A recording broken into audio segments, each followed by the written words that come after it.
বউবাজারের পর সল্টলেক। গুজবে মোবাইল চোর সন্দেহে যুবককে পিটিয়ে খুন। সল্টলেকের ইলেকট্রনিক্স কমপ্লেক্স থানার পোলে লাইটের ঘটনা। খুনের ঘটনায় ধৃত 3, ধৃতদের মধ্যে একজন বাংলাদেশের বাসিন্দা।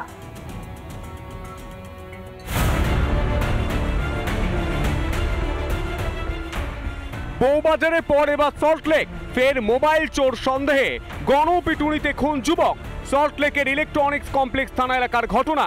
পুলিশ সূত্রে খবর, আজ ভোরবেলায় করুণাময়ীর একটি বেসরকারি হাসপাতাল থেকে থানায় খবর যায় প্রসেন মণ্ডল নামে এক যুবককে মৃত অবস্থায় নিয়ে আসা হয়েছে। যে ব্যক্তি ওই যুবককে হাসপাতালে নিয়ে যান তাকে আটক করে পুলিশ।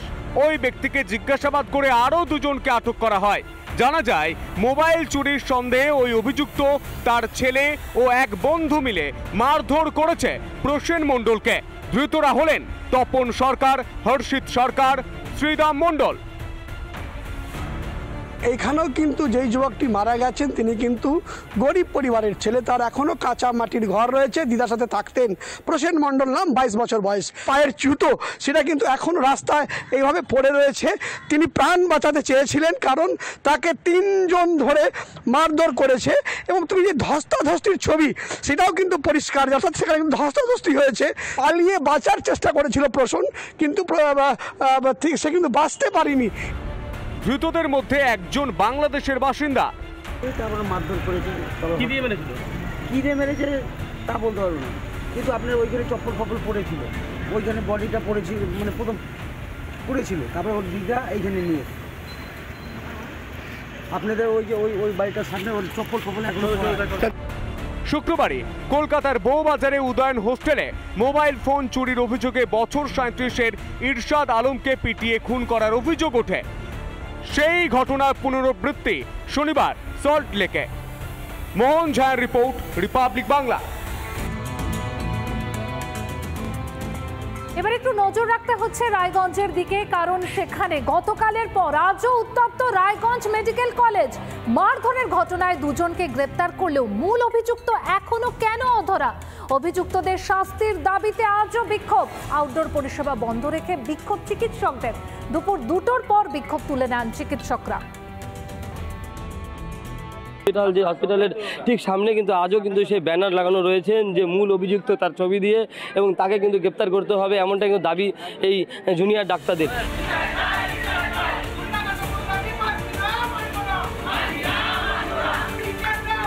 আজও বিক্ষোভ রায়গঞ্জ মেডিকেল কলেজের জুনিয়র চিকিৎসকদের। তাদের দাবি, মূল অভিযুক্ত এখনো অধরা। অভিযুক্তদের কড়া শাস্তির দাবি জুনিয়র চিকিৎসকদের। সকাল থেকে জরুরি বিভাগের সামনে বসেই পুলিশের বিরুদ্ধে স্লোগান তোলেন জুনিয়র চিকিৎসকরা।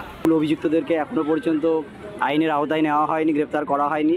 আমাদের দাবি খুব ন্যায়সঙ্গত। যতক্ষণ পর্যন্ত অভিযুক্তরা শাস্তি না পাচ্ছে, প্রকৃত যথোপযুক্ত শাস্তি না পাচ্ছে, আমাদের নিরাপত্তা সুনিশ্চিত না করা হচ্ছে, এবং publicly in both verbal and written ফর্মে অ্যাপোলজি যতক্ষণ না চাইছে পারপেট্রেটররা, ততক্ষণ পর্যন্ত আমাদের আন্দোলন জারি থাকবে। 1.5 বছরের শিশুর চিকিৎসায় গাফিলতির অভিযোগে বৃহস্পতিবার রাত থেকে ধুন্ধুমার পরিস্থিতি রায়গঞ্জ মেডিকেল কলেজ ও হাসপাতালে। শিশুর পরিবারের অভিযোগ, রোগী না দেখে মোবাইলে খেলা দেখতে ব্যস্ত ছিলেন কর্তব্যরত চিকিৎসক।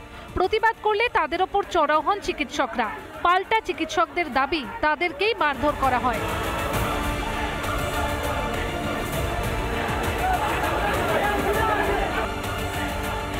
প্রতিবাদে শুক্রবার আউটডোর পরিষেবা বন্ধ রেখে বিক্ষোভে বসেন চিকিৎসকরা। পরে পরিষেবা দেওয়ার জন্য বিক্ষোভ তুলে নেন। সাংবাদিক সম্মেলনও করেন চিকিৎসকরা। নিরাপত্তার দাবি জানানো হয়। আউটডোর পরিষেবা বন্ধ থাকায় আজও চিকিৎসা পরিষেবা না পেয়ে ফিরে যেতে হয় বহু রোগীকে। 2 দিন থেকে ঘুরে যাচ্ছি এখান থেকে। গন্ডগোল হয়েছিল নাকি, ডাক্তারের কাছে মারামারি হয়েছিল নাকি, গন্ডগোলের ব্যাপারে আর কি না দেখাতে পারছি না।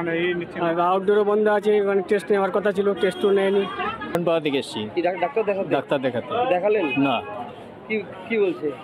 আজকে তো বন্ধ রয়েছে। কবে মিটবে সমস্যা? কবে আবার স্বাভাবিক হবে রায়গঞ্জ মেডিকেল কলেজ হাসপাতালের পরিষেবা? সেদিকেই তাকিয়ে সকলে। প্রায় 2 দিন থেকে কিন্তু এই রায়গঞ্জ মেডিকেল কলেজের আউটডোর পরিষেবা বন্ধ রয়েছে। কবে স্বাভাবিক রূপে ফিরে আসবে রায়গঞ্জ মেডিকেল কলেজের এই আউটডোর পরিষেবা, এবং ডাক্তাররা তাদের ধর্না থেকে তুলে নেবেন এবং স্বাভাবিক রূপে ফিরবেন, সেদিকেই কিন্তু নজর রয়েছে গোটা জেলাবাসীর। উত্তর দিনাজপুর থেকে তুষার বিশ্বাস, রিপাবলিক বাংলা। একদমই এই যে সমস্যা, সেই সমস্যার কবে সমাধান হয় সেদিকেই বোধহয় নজর রয়েছে আমাদের সকলের। আর অন্যদিকে জমি দখল, যে জমি দখল রাজ্যে নতুন কোনো ঘটনা নয়, মুখ্যমন্ত্রী নিজেই জমি দখল নিয়ে ক্ষিপ্ত। এমন সময় দাঁড়িয়ে নদিয়ার ভালুকায় ব্যক্তিগত জমি দখলের অভিযোগ উঠল তৃণমূল নেতাদের বিরুদ্ধে।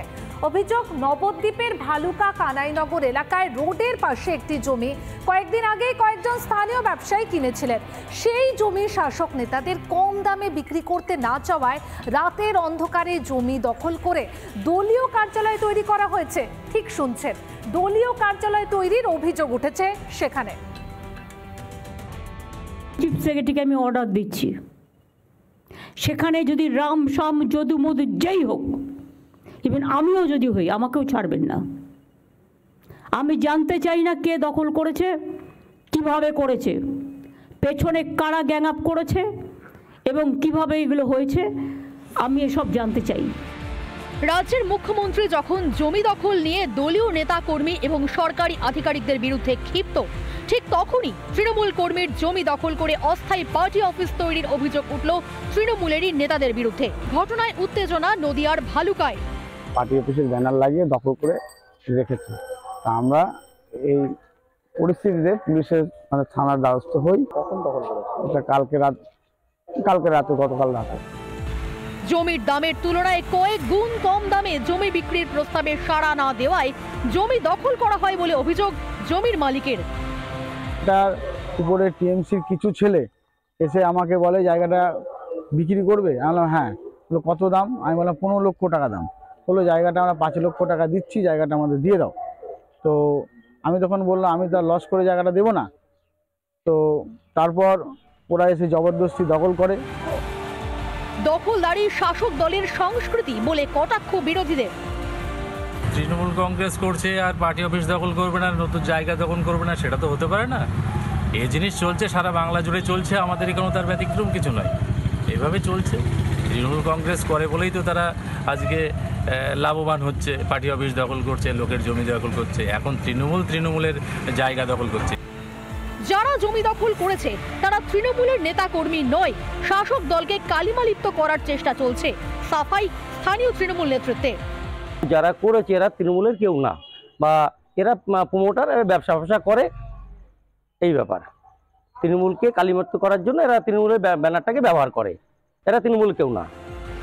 মুখ্যমন্ত্রীর হুঁশিয়ারির পরও দখল হয়ে যাচ্ছে ব্যক্তিগত জমি। আর কত জুলুম করবে শাসক নেতারা? নদিয়া থেকে পলাশকান্তি মণ্ডলের রিপোর্ট, রিপাবলিক বাংলা।